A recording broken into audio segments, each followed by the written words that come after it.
Welcome to red TV. నేను మీ తేజ. అయితే నిన్న మేడ్చల్లో జరిగిన ఒక దారుణమైన సంఘటన, నడి రోడ్డు పైనే ఒక యువకుడిని అతి దారుణంగా కొంతమంది హతమార్చి హత్య చేసిన సంఘటన మొత్తం కూడా హైదరాబాద్ మొత్తం కలకలం రేపుతుంది. ప్రజెంట్ ఎవరైతే చనిపోయాడో అతను ఇంటికైతే మేము రావడం జరిగింది. వాళ్ళ కుటుంబ సభ్యులతో మాట్లాడడం, అంటే అసలు ఎవరు హత్య చేయడానికి గల కారణాలు ఏంటి ఇవన్నీ కూడా తెలుసుకునే ప్రయత్నం చేయడానికి ఇక్కడికి వచ్చాం. అంటే ముందుగానే మాకు పోలీసుల దగ్గర నుంచి కూడా ఒక చిన్న సమాచారం అయితే వచ్చింది. సో చంపింది ఎవరో కాదు, ఉమేష్ అనే వ్యక్తిని తన తమ్ముడు రాకేష్ అలాగే వేరే ఇతర ఫ్రెండ్స్ తో కలిసి హతమార్చి హత్య చేసినట్లు కూడా పోలీసులు చెప్తున్నారు. సో ప్రస్తుతం ఉమేష్ ఇంటి దగ్గర అయితే మనం ఉన్నాం. సో అంటే ఇక్కడ ఒక గొడవ ఉద్రిక్త వాతావరణం అయితే చోటు చేసుకున్నట్టు మనకి క్లియర్ గా తెలుస్తుంది. ఎందుకంటే వీళ్ళ ఇంటికి ఓపెన్ గేట్ దగ్గరలోనే మనకి బీర్ బాటిల్ పగిలిన ఇవన్నీ కూడా మనకి కనిపిస్తున్నాయి క్లియర్గా. అలాగే అక్కడక్కడ మీకు రక్తపు మరకలు కూడా కనిపిస్తున్నాయి. అంటే ఉమేష్ ఇంట్లో ఉన్న సమయంలో అతని తమ్ముళ్ళు వేరే వాళ్ళతో కలిసి ఇక్కడికి వచ్చి బెదిరించి దాడికి ప్రయత్నించినట్లు కూడా చెప్తున్నారు. మరి ఇక్కడ స్థానికులు ఎవరు కూడా మనకి ఎవరు కనిపించే అవకాశం అయితే ఇక్కడ లేదు. సో ప్రస్తుతం అయితే ఈ ఉమేష్ ఇంటికి తాళం అయితే వేసుకుంది. ఆ డోర్ మీద ఒకసారి మనం చూడొచ్చు, ఆ రక్తపు మరకలు అవన్నీ కూడా మనకి క్లియర్గా కనిపిస్తున్నాయి. మరి అసలు హత్య చేయడానికి గల కారణాలు ఎందుకు? అంటే వీళ్ళిద్దరికి ఫైనాన్షియల్ సంబంధించి ఏమైనా ప్రాబ్లమ్స్ ఉన్నాయా, లేకపోతే ఇతర వేరే ఏమైనా కారణాలు ఉన్నాయా? అంటే ఇది నార్మల్ మనం మెయిన్ డోరే చూస్తున్నాం. ఒకసారి మనం కొంచెం వెనక్కి అయితే మనకి క్లియర్గా కనిపిస్తుంది. అంటే ఇక్కడ ముందు వాళ్ళ కత్తులతో అతని పైన దాడి చేశారు. ఆ బీర్ బాటిల్తోని కత్తులతోని అతని పైన దాడి చేసినప్పుడు అతను ఇక్కడి నుంచి తప్పించుకోవడానికి ట్రై చేశాడు. మనకి క్లియర్గా తెలిసింది. అంటే మనం బయటకు వచ్చి మనం చూస్తున్న విజువల్ ఏంటంటే డిపో ఆపోజిట్లో అతన్ని దారుణంగా చంపేశారు అనేది మనం చూస్తున్నాం. బట్ ఇక్కడ క్లియర్గా మనకి కనిపిస్తున్నాయి రక్తపు మరకలు. ఇంట్లోనే అతని పైన కత్తులతో దాడి చేస్తున్నప్పుడు ఇక్కడి నుంచి అతను తప్పించుకుని అటు సైడ్ పారిపోయాడు.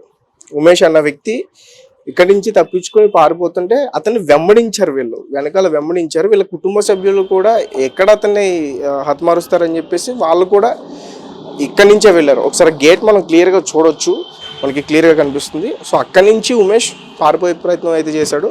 సో ఈ పక్కన చూస్తే మనకి క్లియర్గా అర్థమవుతుంది. ఎందుకంటే అతను ఫస్ట్ అతని కత్తిపోటు పడగానే దాని నుంచి పట్టుకుని పారిపోయే క్రమంలో ఇదంతా కూడా ఈ బ్లడ్ మార్క్స్ అనేవి కూడా మనకి క్లియర్గా కనిపిస్తుంది. సో అంటే ఉమేష్ అన్న వ్యక్తి మద్యానికి బాగా బానిస అయ్యాడు. సో కుటుంబంలో ఉన్న వ్యక్తులందరినీ కూడా వేధిస్తున్నాడు. వేరే వాళ్ళ ఇంటికి వెళ్ళి కూడా ఎక్కువగా గొడవలు పెట్టుకుంటున్నారు. సో అంటే వాళ్ళు ప్రాపర్ ఇక్కడ కాదు, సంగారెడ్డి నుంచి ఇక్కడికి వచ్చి ఇక్కడ ఆర్టీసీ డిపోలో పని చేస్తున్నాడు డ్రైవర్ అని కూడా చెప్తున్నారు. సో అది వాస్తవమే. ఇక్కడ మనకి అతని డ్రైవర్ కాబట్టి అతని దుస్తులు కూడా కనిపిస్తున్నాయి. సో అతనికి 2 పిల్లలంటూ కూడా చెప్తున్నారు. సో మొత్తాన్ని అయితే మనకి క్లియర్గా కనిపిస్తుంది.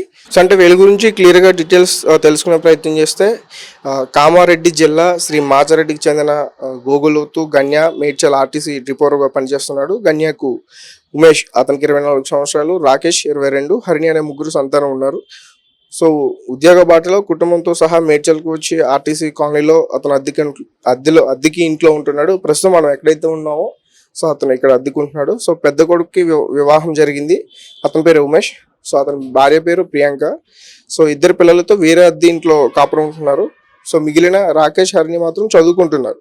సో అయితే ఉమేష్ మద్యానికి బాగా బానిస అయ్యి కుటుంబ సభ్యులను నిత్యం వేధిస్తున్నాడు. సో ఇలా చాలా ఏళ్ళుగా నడుస్తుంది. సో ఉమేష్ తన తీరు మార్చుకోకపోవడంతో ఇంకా కుటుంబం సభ్యులతో చాలా గొడవలు ఎక్కువ అవుతున్నాయి.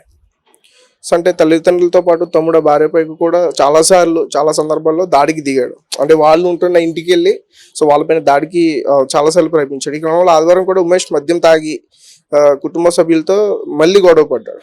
అంటే ఆల్రెడీ ముందు నుంచి గొడవలు జరుగుతున్నాయి. సో నిన్న ఆదివారం కావడంతో మద్యం ఇంకా కొంచెం ఎక్కువ సేవించి కుటుంబ సభ్యులతో ఇంకా ఎక్కువ గొడవ పెట్టుకున్నాడు. సో దీంతో విసుకెత్తిపోయిన రాకేష్, తన చిన్నాన్న కొడుకు, అంటే సొంత తమ్ముడు, ఉమేష్కి సంబంధించిన సొంత తమ్ముడు రాకేష్ తన చిన్నాన్న కొడుకుతో పథకం వేశాడు. సో అంటే ఇంకా ఎంత చెప్తున్నా ఇతను మార్చుకోవట్లేదు అని చెప్పి లక్ష్మణ్ అనే వ్యక్తితో, అలాగే తన సంబంధించిన బంధువులు నవీన్, నరేష్, సురేష్తో కలిసి సో ఇప్పుడు ఎక్కడైతే మనం స్పాట్లో ఉన్నామో అదే దీంటికి వచ్చి అతనిపై దాడి చేశారు. సో దీంతో అతను భయపడి ఆర్టీసీ కాలనీ జాతీయ రహదారిపైన పరుగులు తీశాడు. సో రాజేష్, లక్ష్మణ్ తరుముకుంటూ బస్ డిపో ఎదుట పట్టుకుని మోషన్ కత్తులతో పొడిచారు.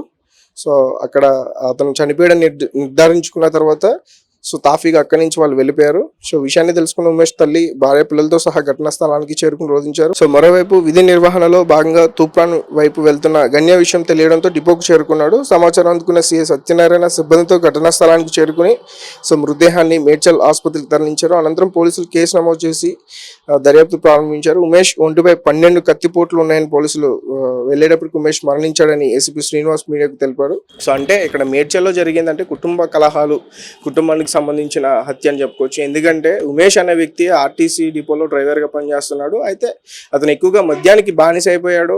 సో కుటుంబ వ్యక్తులతో ఆ బంధువులతో కూడా ఎక్కువ గొడవలు పెట్టుకుంటున్నాడు. సొంత తమ్ముడు దీన్ని జీర్ణించుకోలేక అంటే నిన్న ఆదివారం ఉమేష్ ఎక్కువగా ఫుల్గా తాగి సో వాళ్ళ చెల్లిని వాళ్ళ అమ్మని కొట్టే ప్రయత్నంలో అది చూసి తట్టుకోలేకపోయిన రాకేష్ ఈసారి ఎట్లయినా సరే అతన్ని చంపాలని చెప్పేసి ప్లాన్ చేసుకున్నాడు.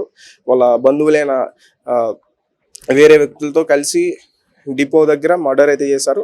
కాకపోతే ఇక్కడి నుంచే వాళ్ళు ఇక్కడే మర్డర్ చేద్దాం ముందుగా ప్లాన్ చేసుకున్నారు.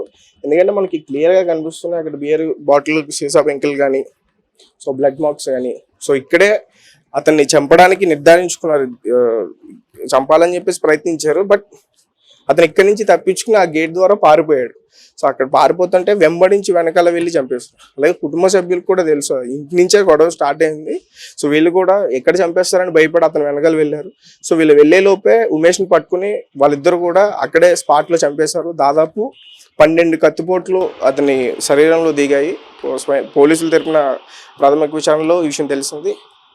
సో ప్రస్తుతం అయితే వాళ్ళ కుటుంబ సభ్యులు చాలా రోధిస్తున్నారు.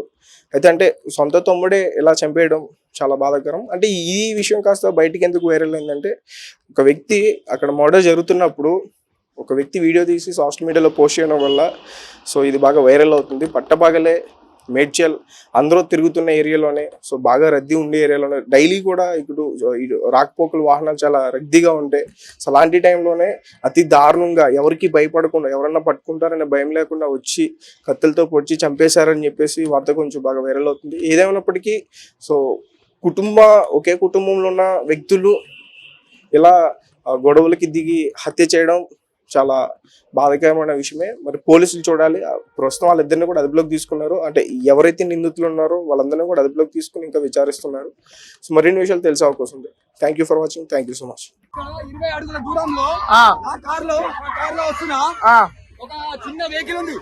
ఇద్దరు కత్తులతో బహిరంగంగా లేడీస్ ఉన్నారు, భయపడుతున్నారు. ఆపాలంటే కత్తులతో 4-5 సార్లు పొడిచి కిరాటంగా చంపేసి నా ముంగట కారు ఉంది కాబట్టి నేను ఆపలేకపోయినా, లేకపోతే నా కారుతో వాళ్ళకి గుర్తుని ఆపుతున్నానేమో. ఇదేను లైవ్ గా చూసా, నేనే సాక్షి, live witness. Akash Rathod, ICICI bank legal advisor.